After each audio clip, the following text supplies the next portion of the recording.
Bismillahirrahmanirrahim. Assalamualaikum warahmatullahi wabarakatuh. Salam sejahtera untuk kita semua. Semoga kalian semua para akademisi dalam kondisi sehat walafiat.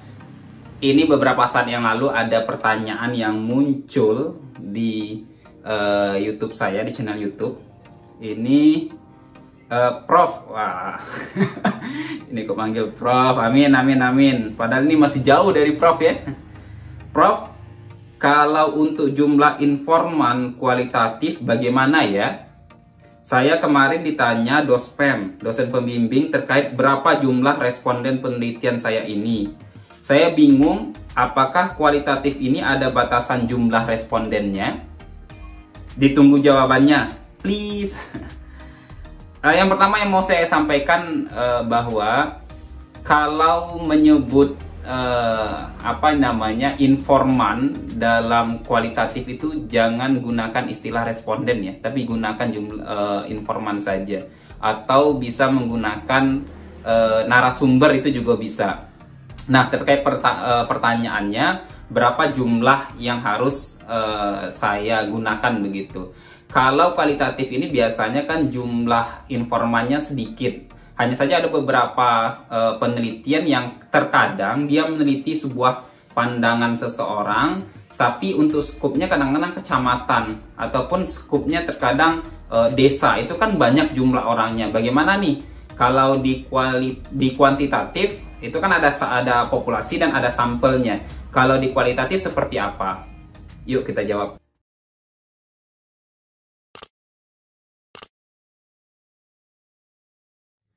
Mas dan Mbak yang budiman, sebenarnya kualitatif itu berdasarkan pada kecukupan data dan kesesuaian data. Nah, ini nanti bisa dilihat atau bisa dibaca secara lengkap dalam buku metode penelitian kualitatif miliknya Marta dan siapa ya? Nanti saya bubuhkan juga di video ini. Siapa tahu ada yang membutuhkan referensinya. Jadi ada dua hal yang perlu dilihat. Yang pertama dari sisi kecukupan data, yang kedua dari kesesuaian. Kecukupan ini maksudnya bagaimana jika teman-teman sudah mewawancarai 1, 2, 3 orang dan teman-teman merasa bahwa dari data 3 ini saja sudah bisa mencukupi atau menjawab pertanyaan-pertanyaan yang sudah saya ajukan. Atau cukup itu juga bisa ketika mewawancari 1, 2, 3, 4 orang dan mewawancarai kelima dan keenam, ini kayaknya kok jawabannya sudah hampir-hampir sama ini, cuma beda-beda redaksi katanya saja. Nah, itu sudah bisa dikatakan sebagai cukup begitu. Kesesuaian maksudnya adalah dua ya. Dari sisi yang kedua adalah kesesuaian. Kesesuaian ini maksudnya adalah ketika bertanya kepada si A, jawabannya sesuai dengan apa yang kita kehendaki begitu. Kayaknya memang tepat sasaran. Tetapi ketika bertanya ke si B, sepertinya ini datanya nggak sesuai. Ditanya A, jawabannya B. Ditanya B, jawabannya C. Nah, ini informan yang seperti ini bisa dihapus, kemudian dicari informan yang lebih sesuai jawabannya. Jadi, dari dua hal, cukup dan sesuai. Jadi, nggak perlu bingung-bingung. Seandainya memang ada satu orang, ya cukup satu orang saja. Bahkan memang penelitian kualitatif itu ada yang hanya cukup satu orang saja. Kemudian kalau seandainya memang sudah 5 orang dinyatakan cukup, itu bisa dihentikan. Yang menyatakan cukup tidaknya itu hanya peneliti saja. Ingat ya, yang menyatakan cukup atau sesuai itu hanya peneliti saja. Jadi kalianlah sendiri yang akan menentukan. Tidak perlu bingung-bingung. Kalau datanya sama, langsung di-cut. Nah, karena itu setidaknya ada 3 hal untuk melihat dari sisi kecukupan ini. Coba lihat 3 syarat ini. Tadi kan azasnya ada 2, kesesuaian dan kecukupan. Nah, dari kecukupan ini coba dilihat 3 hal. Ini saya tampilkan di slide-nya. Ada 3 hal ya. Yang pertama, data ditambah jika informasi tidak cukup. Jadi setelah mencari informasi dari 3 informan utama, kemudian kayaknya masih kurang nih. Nah, ini bisa ditambah.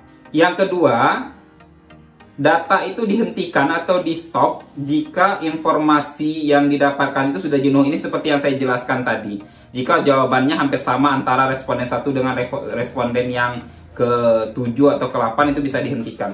Tetapi selama datanya berbeda, itu bisa dilanjutkan terus.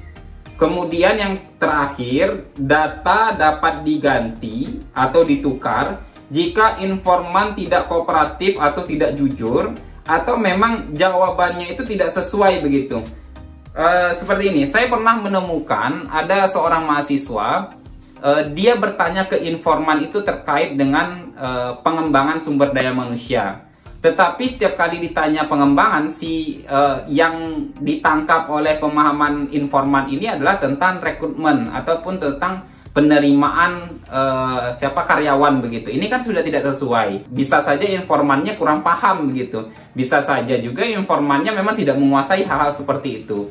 Data ini informan itu bisa diganti jika tidak kooperatif, kemudian datanya ngawur, dan yang ketiga itu informannya tidak jujur. Jadi kesimpulannya, jika ditanya berapa jumlah informan kualitatif seharusnya, yang bisa menjawab hanya peneliti sendiri. Azasnya ada dua. Yang pertama kecukupan data, yang kedua kesesuaian. Kecukupan ini bisa dilihat dari tiga hal. Yang pertama, data bisa saja ditambah, yang kedua data bisa saja dihentikan, dan yang ketiga data bisa saja diganti atau informannya diganti. Semoga jawaban ini bisa dipahami ya. Kalau memang tetap masih kurang paham, bisa dikomen lagi kok.